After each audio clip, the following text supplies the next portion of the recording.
Hey everyone, it's Nicholas Wilton at Art to Life. And I got this really cool comment. I get this question actually a lot. Joyce Ford asked, how do you find the time? How do you find a window of time to do your work? And I have been playing around with this a lot. I think about this a lot, and I'm trying to cram a lot of things in. But I just want to tell you a little story. I started this project, and I'm doing this thing, and I'm looking at the components of my day based on kind of 5 criteria, body, mind, play, art, these things.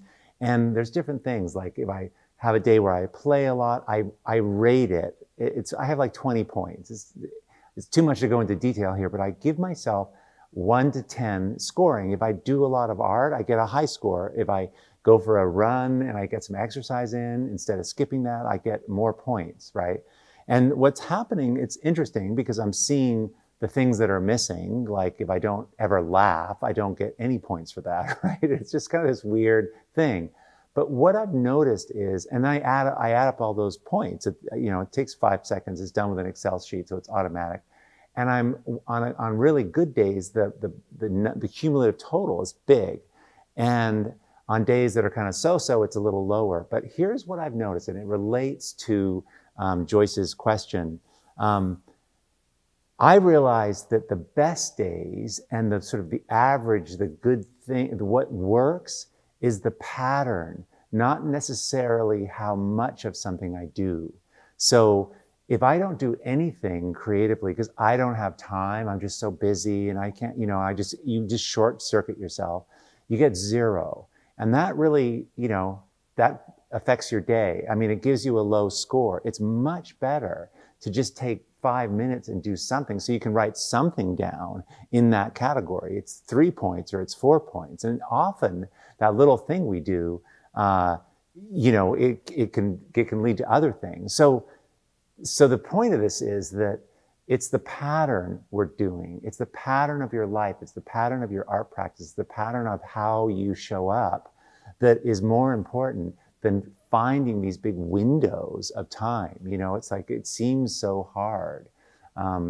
So that's the first point. And that's what I now focus on. If I only have 20 minutes and I haven't done any exercise, I used to just say, oh, forget it. It's not worth it. I don't have time. It's not, what can I do in 20 minutes? But now I do it because it keeps me in the flow of it. It keeps me moving.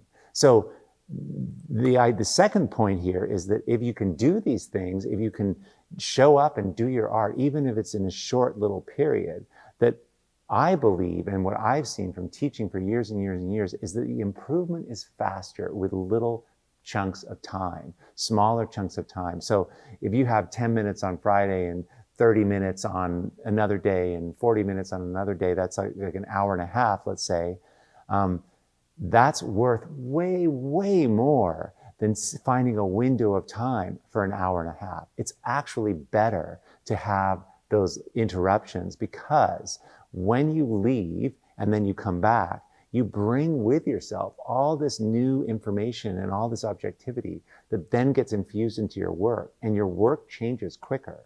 So that's another reason why you don't need a huge window of time, and you can just, who can't find 20 minutes, right? Like, we're not that busy.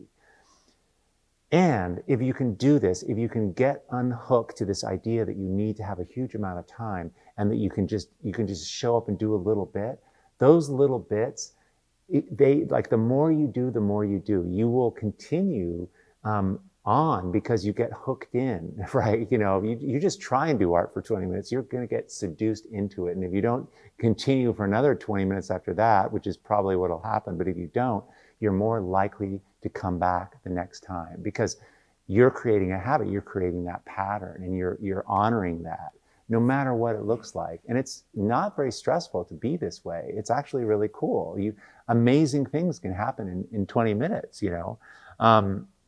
So anyway, that's kind of the idea with this, that we don't need to have a huge amount of time to really make headway with our work. And especially for those of you guys who are starting out or, just trying to figure this out, it really is about little and often, and just getting in a habit of making this, of being creative, getting your head around that. So you can just drop in, then you drop out and do something else, and you come back, and it's just super fluid. So anyway, that's what I've been thinking about, because it's the holidays and it's just crazy, that traffic out there. And it just seems like there's no time right now at all. So on that, I hope this is helpful. I hope you have a really awesome holiday, and you can squeeze 10 or 15 minutes in to make some art.